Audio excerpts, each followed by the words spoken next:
على رسوله الكريم أما بعد أعوذ بالله من الشيطان الرجيم بسم الله الرحمن الرحيم وأنزلنا إليك الذكر لتبين للناس ما نزل إليهم صدق الله مولانا العظيم وصدق رسوله النبي الأمي الكريم محترم سامعین و ناظرین، آج ہم درس قرآن کا آغاز کر رہے ہیں۔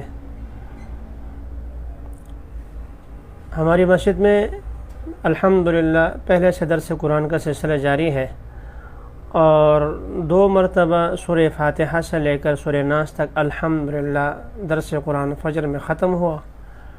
اب تیسری مرتبہ سورہ یوسف کا درس چل رہا ہے اور ساتھیوں کی خواہش تھی کہ درس قرآن کا سلسلہ جیسے مسجد میں ہے، ایسے جو بہت سے ساتھی جو ہمارے ہاں محلے سے چلے گئے یا ایسے ساتھی جو روز شریک نہیں ہو سکتے،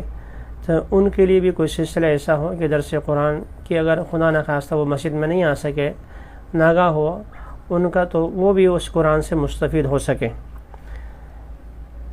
اس نیت کے ساتھ آج شروع کر رہے ہیں کہ اللہ تعالیٰ اس قرآن کے علم کو ہمیں سیکھنے، سمجھنے، عمل کرنے اور اسے پھیلانے کی توفیق نصیب فرما لے۔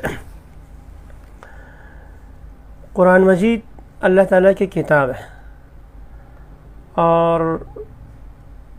اس کتاب کو اللہ تعالیٰ نے جبریل علیہ السلام کے واسطے سے رسول اکرم صلی اللہ علیہ وسلم کے قلب اطہر پر اتارا۔ اللہ تعالیٰ نے جیسے قرآن مجید کے الفاظ اتارے، ایسے اس کے معانی بھی اللہ نے اپنے نبی پاک صلی اللہ علیہ وسلم کو سکھلایا۔ صحابہ کرام جو باوجود اہل لسان اور عربی جاننے کے، وہ قرآن مجید کو سمجھنے سے قاصر جب تک رسول اکرم صلی اللہ علیہ وسلم بیان نہ فرمائیں۔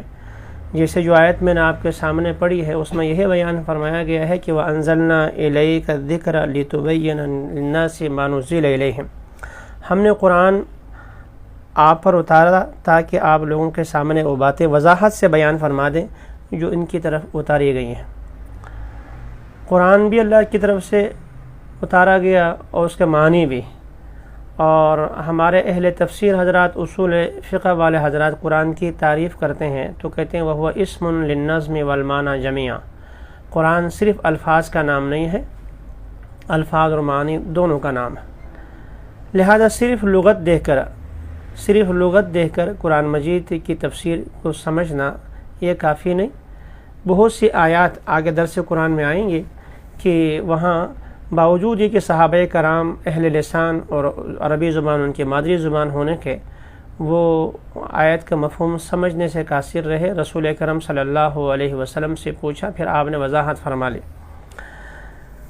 اس لیے آج کل ہمارے نوجوان طبقہ خصوصیت کے ساتھ اور جو نیٹ استعمال کرنے والے ساتھی ہیں، وہ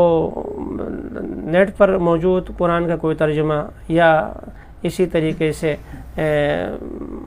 خود ہی کوئی لغت دیکھ کر جو ہے ترجمہ کر کے قرآن سمجھنا چاہتے ہیں۔ اس سے قرآن سمجھنے کی بجائے، اس سے ہدایت پھیلنے کی بجائے گمراہی میں اضافہ ہوتا ہے، اور انسان یہ ایسا ہی ہے جیسے کوئی آدمی میڈیکل کی کوئی کتاب دیکھ کر خود اپنا ہی علاج کرنا شروع کر دے، یا انجینئرنگ کی کتاب دیکھ کر خود ہی بلڈنگ کا نقشہ بنا دے۔ تو جیسے یہ ناممکن ہے، ایسا ہی قرآن کی تفسیر خود ہی سمجھ لے، خود ہی میں لغت سے سمجھ لوں، یہ ناممکن بات ہے۔ رسول اکرم صلی اللہ علیہ وسلم نے قرآن کے الفاظ بھی صحابہ کرام کو سکھایا۔ یتلو علیہم آیاتہ ویزکیہم ویعلمہم الکتاب والحکمہ۔ اس آیت میں اس طرح کی جو اور آیت ہے، اس میں رسول اکرم صلی اللہ علیہ وسلم کا فرض منصبی یتلو علیہم آیاتہ، کہ قرآن مجید کی آیات کی تلاوت کرنا، آیات کا الفاظ سکھا لینا، اور وَيُعَلِّمُهُمُ الْكِتَابَ وَالْحِكْمَةَ، اور اس کی تعلیم، اس کا مفہوم سمجھا دینا، یہ دونوں یہ آپ کے فرائض منصبی میں قرار دیا گیا ہے۔ اس لیے بہت سے ہمارے بھائی جو اس فہم میں یا اس ناسمجھی میں مبتلا ہوتے ہیں کہ قرآن آسان ہے، وَلَقَدْ يَسَّرْنَا الْقُرْآنَ لِلذِّكْرِ فَهَلْ مِن مُدَّكِرٍ، قرآن تو ہم نے آسان کر دیا ہے، لہذا ہر ایک آدمی سمجھ سکتا ہے یہ گمراہی کی بات ہے، یہ حقیقت سے بہت دور ہے۔ اس قرآن کی آیت میں یہ فرمایا گیا کہ ہم نے قرآن کو آسان کر دیا ہے لذکر، نصیحت حاصل کرنے کے لیے۔ قرآن مجید میں بعض جو سابقہ انبیاء علیہ والسلام، سابقہ قوموں کے واقعات ہیں اور جنت و جہنم کے تذکرے ہیں، وہ تو بہت آسان ہے، وہ سن کر انسان کو عبرت حاصل ہوتی ہے، بالکل ٹھیک ہے۔ لیکن جو اس میں مسائل بیان کیے گئے ہیں وہ جب تک باقاعدہ کسی سے پڑھا نہ جائے اس وقت تک اس کی سمجھ ممکن نہیں ہے۔ اس لیے ضروری ہے کہ جیسے دوسرے دنیاوی علوم وہ کسی سے باقاعدہ پڑھے بغیر انسان اس کا ماہر نہیں ہو سکتا، ایسے ہی قرآن مجید کا علم بھی جب تک براہ راست پڑھا نہ جائے اس وقت تک اس میں کسی کو گفتگو کی اجازت نہیں ہوتی۔ قرآن کے الفاظ جیسے پڑھنا بہت عبادت ہے، ثواب ہے، ایسے ہی قرآن کا سمجھنا یہ اس سے یہ بھی بہت اہم چیز ہے۔ قرآن مجید شکایت کرتا ہے افلا یتدبرون القرآن ام علی قلوب اقفالها، انہیں ہو کیا گیا ہے، کیا یہ قرآن پر تدبر نہیں کرتے، غور نہیں کرتے، کیا ان کے دلوں کو تالے لگے ہوئے ہیں؟ اس لیے قرآن مجید کا علم، قرآن کو سیکھنا ضروری ہے۔ اور یہ بات یاد رکھیں، قرآن مجید جو ہے یہ ایک متن ہے، رسول اکرم صلی اللہ علیہ وسلم کی ساری زندگی، حضرت صلی اللہ علیہ وسلم کا فرمان، زبان سے جو نکلا ہوا لفظ ہے، آپ کے الفاظ ہیں، آپ کے حضرت صلی اللہ علیہ وسلم کے افعال ہیں، اقوال اور افعال، آپ کا